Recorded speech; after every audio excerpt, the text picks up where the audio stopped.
We have all been sold the exact same modern fairy tale since the very day we were old enough to understand what a career is. It is a seemingly flawless piece of advice that has been repeated by parents, teachers, and motivational speakers for decades. And it goes exactly like this. Find a job you love, and you will never work a day in your life. It is the ultimate dream of the modern worker.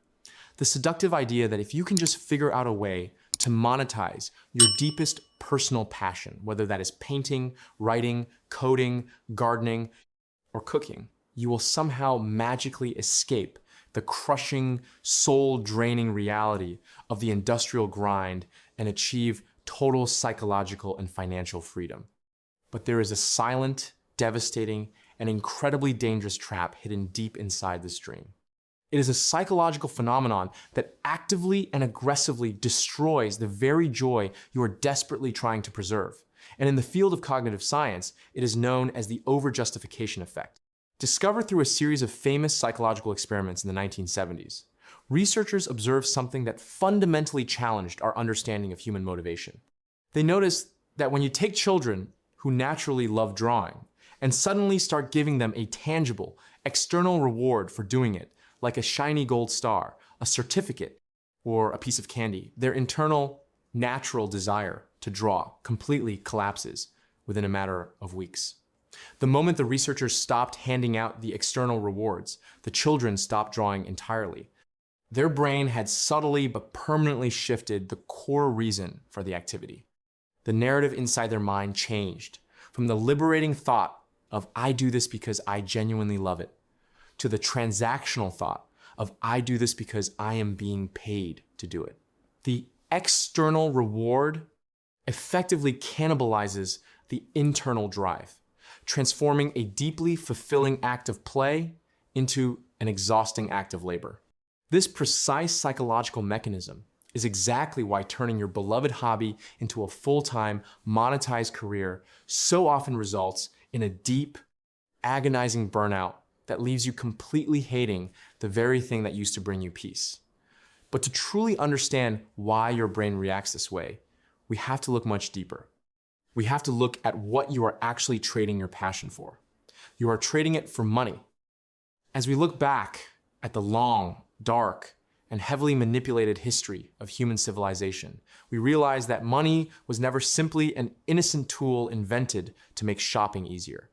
The textbooks tell you a myth about barter, that your neighbor had chickens, you had bread, and you swapped until it got too clumsy. But anthropologists have searched for 100 years and never found a single society that actually worked that way. Money did not come from trade, it came from debt. Picture a village 10,000 years ago where you help your neighbor fix his roof, and that favor sits as a memory until he pays you back in grain. That memory, that record of who owes what to whom, was the first real money, recorded in silver by the temples of ancient Mesopotamia 5,000 years ago. Money was invented to keep score, and the moment you can keep score, you can rig the game. When you take a profound personal passion and demand that it generates income to pay your rent, you are transferring the ownership of your soul's expression to this rigged system. You are submitting your art to a legacy of manipulation. You are handing it over to the same system where Roman emperors melted down pure silver denarius coins, mixed in cheap copper, and created money out of nothing to fund an empire. You are subjecting your creativity to the exact same flaw that caused the Ming Dynasty to print so much paper money that it became completely worthless. And today, you are selling your passion for a fiat currency system.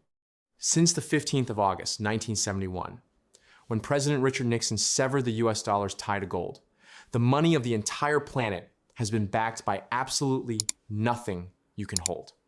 Fiat is a Latin word meaning "let it be done." The currency in your bank account has value only because the government says it does, and because everyone around you agrees to keep pretending that it is valuable. You are no longer painting, writing, or building because it feeds your spirit. You are performing an agonizing dance to appease a completely abstract market, constantly adjusting your art to fit the algorithms, client demands, and the relentless pressure of a society that insists every single hour of your existence must be profitable.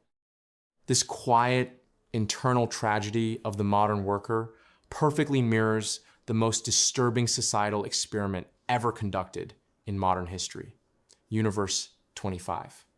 In 1968, an American scientist named John Calhoun built an absolute flawless paradise for mice. It was a 9-foot square enclosure with walk-up apartments, unlimited food, unlimited water, perfect climate control, and absolutely zero predators. He placed 8 healthy founders inside. And for the first 104 days, they explored their paradise. Then the population exploded, doubling every 55 days. By day 315, the paradise began to unravel completely. In a normal environment, surplus individuals would simply leave and find new ground. But in Universe 25, there was nowhere to go. The young males, with absolutely no meaningful role to fill, began drifting into the center of the enclosure, forming listless pools of bodies. They had no territory to defend, no females to court, and nothing to do. Mothers began abandoning their young, forgetting which pups belonged to them, and in the darkest corners of the colony, they even consumed their own offspring. And then came the final, most terrifying generation, which Calhoun named the beautiful ones. These were mice that never fought, never mated, and never engaged in any social activity at all. They simply ate, slept, and groomed their fur obsessively until it was perfect. They looked like the healthiest mice in the colony, but they were functionally dead. Their nervous systems had developed inside a world where every single social role was already filled, so they simply opted out of the species. On the 23rd of May 1973, 4 years and 10 months after the experiment began, the last mouse died, and the entire colony went completely extinct. When the paper was published, the world panicked, concluding that comfort and abundance inevitably destroy a society. But that is not what Calhoun actually said. His real conclusion was much more terrifying. The killer was not the comfort. It was the complete and total disappearance of meaningful roles. The structure that gave each individual mouse a reason to participate in the species had evaporated. Calhoun wrote that they died 2 deaths: the death of the spirit, which happened years before the death of the physical body. When you force your passion to become your primary source of income, you are willingly walking into your own personal Universe 25. You are stripping away the intrinsically meaningful role that the activity naturally provided for your mental health, and you are replacing it with an artificial, extrinsic obligation. You are removing the vital friction that actually makes being alive feel like something. Our ancient ancestors never experienced this profound, crushing psychological alienation because they did not separate their survival from their community or their daily actions. For roughly 300,000 years, every human being on Earth lived as a hunter-gatherer.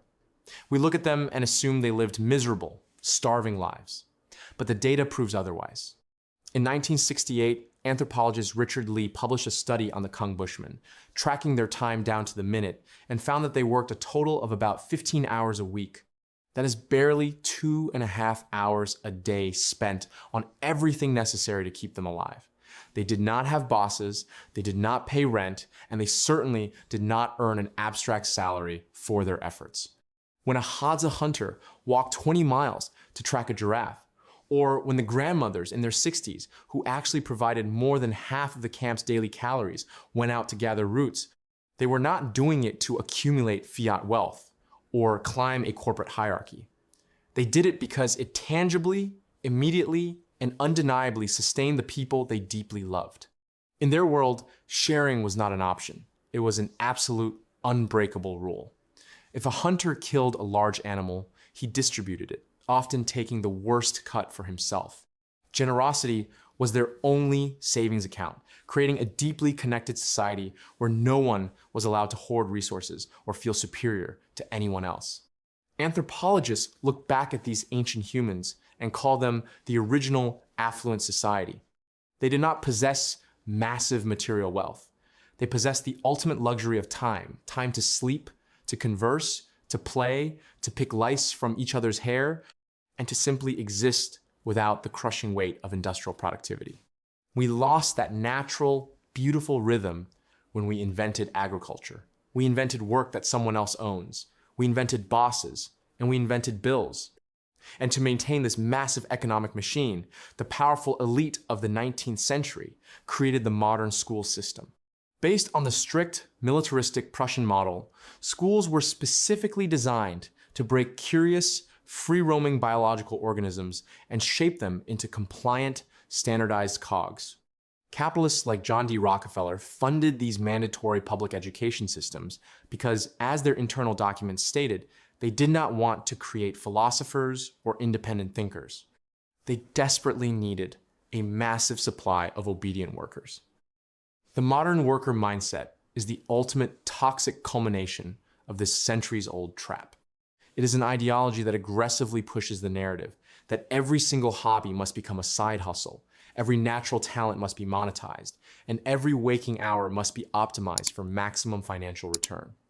But the overjustification effect scientifically proves that human psychology simply cannot survive this complete commercialization of the soul. The exact moment you are paid to do what you love, your brain stops viewing it as an expression of absolute freedom and starts viewing it as an act of required compliance. You unknowingly turn yourself back into an obedient worker standing on the assembly line of your own life, performing for a fiat currency that is constantly being drained of its value. To truly protect your sanity in a modern world that is completely obsessed with profit, you must deliberately, fiercely refuse to monetize every single aspect of your existence. You must follow the desperate advice that John Calhoun left for humanity after watching Universe 25 collapse. Calhoun was not a doomer. He spent the rest of his life trying to find the way out.